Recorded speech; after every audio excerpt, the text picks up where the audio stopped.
আসসালামু আলাইকুম everyone, welcome my ইফরানা kitchen. সবাই কেমন আছেন? আশা করছি আলহামদুলিল্লাহ ভালো আছেন।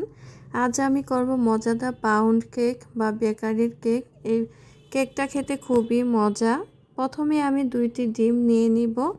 ডিমটা অবশ্যই ফ্রিজের বাইরে রাখতে হবে। যদি ফ্রিজে থাকে 30 মিনিট আগে আপনারা বের করে নেবেন। ডিমটা আমি ভালোভাবে অনেক সুন্দরভাবে ফেটে নিব যাতে কোনো বাবলস না থাকে। ডিমটা ফেটানো হয়ে গেলে দিয়ে দিব হাফ কাপ পরিমাণে চিনি হাফ কাপ দিয়ে আবার দিব 4 চামচ পরিমাণে, সেটা 2 ভাগে দিব আমি।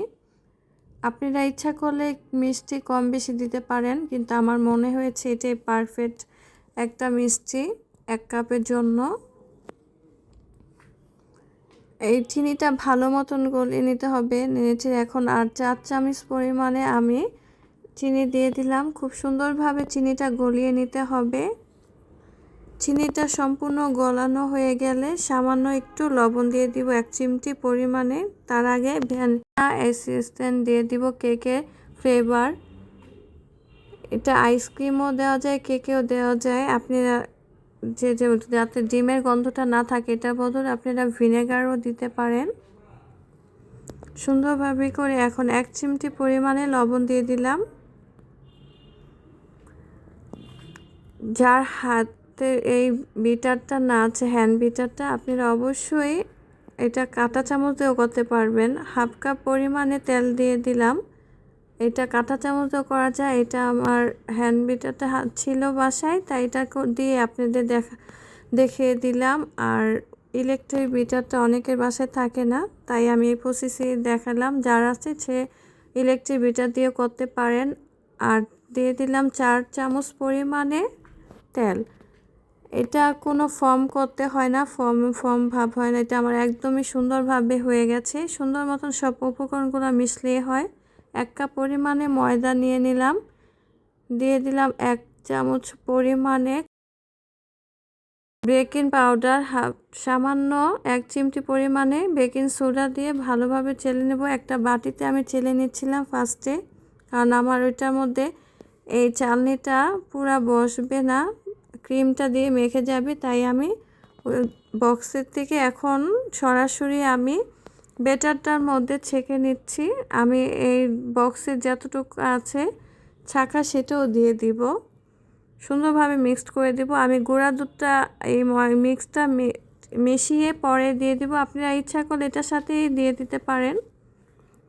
আমার ভিডিওগুলো ভালো লাগলে অবশ্যই লাইক, কমেন্ট, সাবস্ক্রাইব, ফলোয়ার করে আমার পাশে থাকবেন। ছাকার পরে সামান্য একটু ছিল, সেটা চামচ দিয়ে এইভাবে করে দিয়ে দিবেন। ছেঁকে আমার ছাকা হয়ে গেছে। আমি সব এখন বাটির উপকরণগুলো আমি নিয়ে নিয়েছি এখানে। এখন সুন্দরভাবে মিক্সড করে নিব।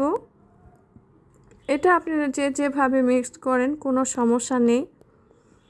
এটা ওই ফর্ম কেকের মতো আপনার এতটা মানে আস্তে আস্তে করতে হয় না। এটা যেভাবে আপনার ইজি হয় সেভাবেই করতে পারবেন, তাও একটু সুন্দরভাবে করলেই ভালো হয়।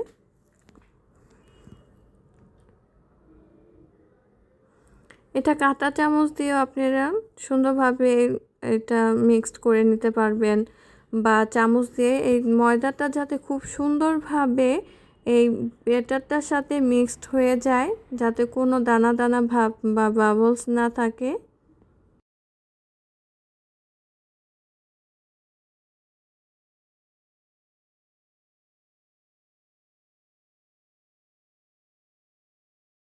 এটা খুব সুন্দরভাবে মিক্সড হয়ে গেছে। 2 চা চামচ পরিমাণে আমি গুঁড়া দুধ দিয়ে দিলাম। আপনারা 4 চামচ পরিমাণেও গুঁড়া দুধ দিতে পারবেন।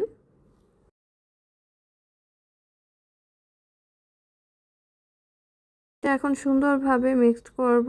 মিক্সড করে আমি দিয়ে দিব 4 চামচ পরিমাণে লিকুইড দুধ, কারণ এটা আমার অনেক ঘন হয়েছে ব্যাটারটা, তাই আমি 4 চামচ পরিমাণে লিকুইড দুধ দিয়ে দিব।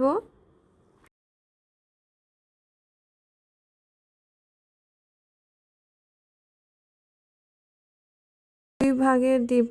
2 চামচ পরিমাণে এখন দিলাম। আবার এটা মিক্সড করে দেখব যে আমার ব্যাটারটা কেমন লিকুইড হয়েছে। তারপরে আবার পরে 2 চামচ মিক্সড করে দিব। আমি 2 চামচ এখন সুন্দরভাবে মিক্সড করে দিব। এটা কেকটা খেতে খুবই মজা। এই পাউন্ড কেকটা অবশ্যই বাসায় ট্রাই করে দেখবেন।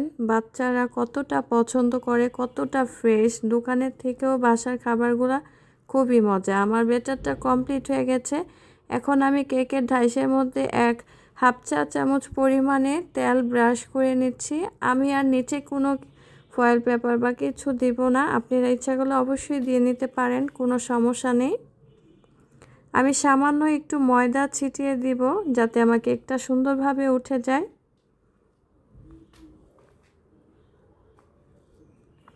আমি ব্যাটারটা সম্পূর্ণ দিয়ে দিব। এটা আমার 6 ইঞ্চি পরিমাণে কেকের ডাইসটা। আপনারা 8 ইঞ্চি ময়মও নিতে পারেন, যে যেটা পছন্দ করেন। 6 ইঞ্চিরটাই খুব সুন্দর হয়। দেখবেন এই কেকটা একদম ডবল ফুলে ইনশাআল্লাহ একদম সুন্দর হয়ে গেছে। এখন একটু আমি ভালোভাবে একটু ঝাঁকিয়ে নিব যাতে আমার ভিতরে কোনো বাবলস না থাকে, বা আপনারা কাঠির সাহায্যেও করতে পারেন। এখন আমি একটি পাতিল বসিয়ে রেখেছিলাম, সে 10 মিনিট হাই হিটে। এখন আমি সেটার মধ্যে দিয়ে দেব কেকটা, যে ব্যাটারটা করেছি। পাতিলটার মধ্যে ঢেকে দিলাম। আমার এই সরাটা ঠিক মতো আরেকটি ঢাকনা দিয়ে ঢেকে দিলাম। দেখেন 40 মিনিট পর ফিরে আসছি। মাশাআল্লাহ কত সুন্দর কেকটা ফুলে গেছে। আপনারা এইভাবে বাসায় ট্রাই করে দেখবেন কতটা পারফেক্ট হয়।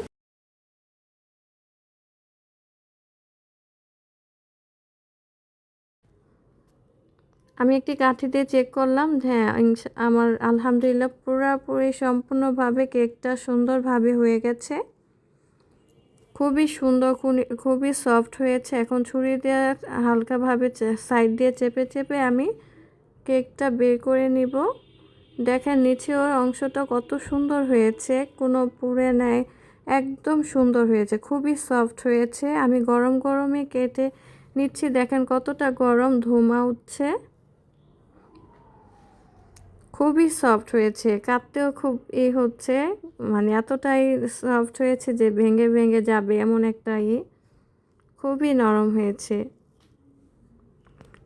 এভাবে করে খাবেন, ইনশাল্লাহ পুরাই সাকসেসফুল হবে। সবাই ভালো থাকবেন, আমার ইফরানা কিচেনের সাথে থাকবেন। সবাই দোয়া রাখবেন। আল্লাহ হাফিজ, আসসালামু আলাইকুম।